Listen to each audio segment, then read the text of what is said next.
Welcome to Urdu notice. urdunotts.com ایک ایسی web site ہے جہاں پر آپ اردو ادب کے متعلق ہر طرح کے مواد کو مفت میں آن لائن پڑھ سکتے ہیں۔ آج کے اس ایپیسوڈ میں ہم مرزا اسد اللہ خان غالب کی ایک مشہور غزل جس کا پہلا شعر ہے: ہوس کو ہے نشاط کار کیا کیا، نہ ہو مرنا تو جینے کا مزہ کیا، اس پوری غزل کی ہم تشریح پڑھیں گے۔ تو چلیے ویڈیو سٹارٹ کرتے ہیں۔ پہلا شعر ہے: ہوس کو ہے نشاط کار کیا کیا، نہ ہو مرنا تو جینے کا مزہ کیا۔ شاعر کہتا ہے کہ دنیا میں جو چہل پہل ہے یقین کے سبب سے ہے کہ دنیا میں رہنے کی مہلت بہت تھوڑی ہے۔ یہ انسانی فطرت ہے کہ جس قدر فرصت قلیل ہوگی اسی قدر زیادہ سرگرمی سے کام کو انجام دیتا ہے، اور جس قدر مہلت زیادہ ملتی ہے اسی قدر کام میں تاخیر کرتا ہے، یعنی سستی برتتا ہے۔ بس اگر موت نہ آیا کرتی اور ابد تک یعنی ہمیشہ تک زندہ رہنا ہوتا تو جینے میں کوئی مزہ نہ آتا، کیونکہ نہ تو یہ جوش و خروش ہوتا اور نہ یہ چہل پہل ہوتی۔ دوسرے شعر کی طرف بڑھتے ہیں۔ فروغ شعلہ خس یک نفس ہے، فروغ شعلہ خس یک نفس ہے، ہوس کو پاس ناموس وفا کیا۔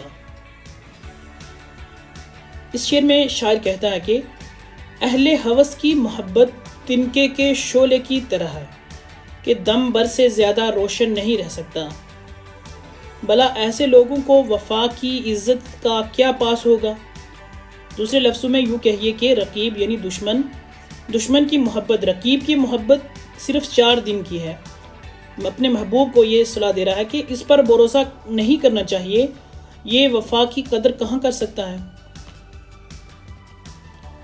اگلے شعر کی طرف بڑھتے ہیں۔ دماغ اترے پیرہن نہیں ہے، دماغ اترے پیرہن نہیں ہے، غم آوارگی ہائے صبا کیا۔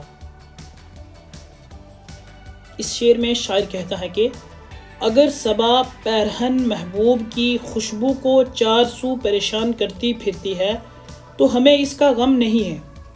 اس کا غم کیسا؟ غم تو جب ہوتا کہ ہم اس سے لطف اندوز ہو سکتے، مگر ہم تو سونگ ہی نہیں سکتے ہیں کیونکہ ہمیں اس کی برداشت ہی نہیں ہے۔ اگلے شعر کی طرف بڑھتے ہیں۔ دل ہر قطرہ ہے ساز انل بہر، دل ہر قطرہ ہے ساز انل بہر، ہم اس کے ہیں ہمارا پوچھنا کیا۔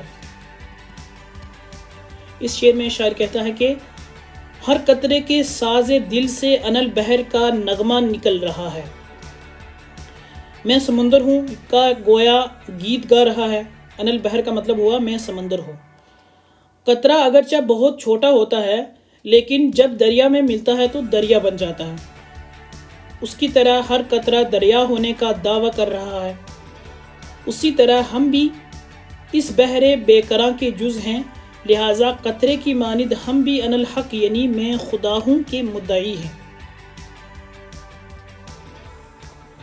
اگلا شعر ہے: سن اے غارت گر جن سے وفا سن، سن اے غارت گر جن سے وفا سن، شکست قیمت دل کی صدا کیا۔ شاعر کہتا ہے کہ اے عاشقوں کو برباد کرنے والے معشوق، ذرا غور سے سن کہ دل کو توڑنے میں کوئی آواز نہیں ہوتی، اس لیے دل کو مت توڑ یعنی دل کی بے قدری مت کر، کیونکہ اس کے ٹوٹنے کی آواز سے تمہیں جو لطف اندوز ہونے کی سوجی ہے وہ آرزو کبھی پوری نہیں ہوگی، اس لیے کہ اس کے ٹوٹنے سے کوئی آواز پیدا ہی نہیں ہوگی جو تم کو سکون دے سکے اور تم کو لطف اندوز کر سکے۔ اگلا شعر ہے: کیا کس نے جگرداری کا وعدہ، کیا کس نے جگرداری کا دعویٰ، شکیب خاطر عاشق بھلا کیا۔ شاعر کہتا ہے کہ میں نے کب دعویٰ کیا کہ تمہاری جدائی میں مجھے قرار آئے گا۔ عاشق کا یہ دعویٰ کرنا حقیقت ہی کیا رکھتا ہے، تم میرے صبر و استقلال کو پل بھر میں غارت کر سکتے ہو، لہٰذا جگرداری کا دعویٰ کرنے کی غلط فہمی سے جو تم بدگمان ہو گئے ہو وہ بدگمانی دور کرو اور مجھے زیادہ بے چین نہ کرو۔ اگلا شعر ہے، یہ قاتل وعدہ صبر آزما کیوں، یہ قاتل وعدہ صبر آزما کیوں، یہ کافر فتنہ طاقت روبا کیا۔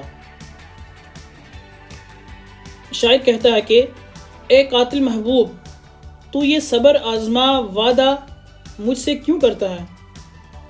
تیرے لیے یہ معمولی بات ہے، لیکن میرے لیے صبر آزما وعدہ فتنہ طاقت ربا ہے، یعنی ایسا فتنہ ہے جو طاقت کو زائل کرتا ہے، سکت باقی نہیں رہنے دیتا۔ اس غزل کا مقطع ہے، بلائے جان ہے غالب اس کی ہر بات، بلائے جان ہے غالب اس کی ہر بات، عبارت کیا اشارت کیا ادا کیا۔ مقطع میں شاعر مرزا اسد اللہ خان صاحب کہتے ہیں کہ محبوب کی ہر بات میرے لیے بلائے جان ہے، گویا سخت مصیبت ہے، وہ چاہے اس کی تحریر ہو چاہے ناز و انداز ہو۔ بالفاظ دیگر میرے اندر عشق کا جذبہ اس قدر تیز ہے کہ محبوب کی ہر بات ہر ادا دل میں بے قراری پیدا کر دیتی ہے۔ تو یہ تھی آج کی ویڈیو جس میں ہم نے آپ کو مرزا اسد اللہ خان غالب کی ایک غزل کی تشریح سنائی ہے۔ ہمیں امید ہے کہ آپ کو یہ تشریح پسند آئی ہوگی۔ مزید اس طرح کی ویڈیوز کے لیے ہمارے چینل کو سبسکرائب کیجیے۔ بہت شکریہ۔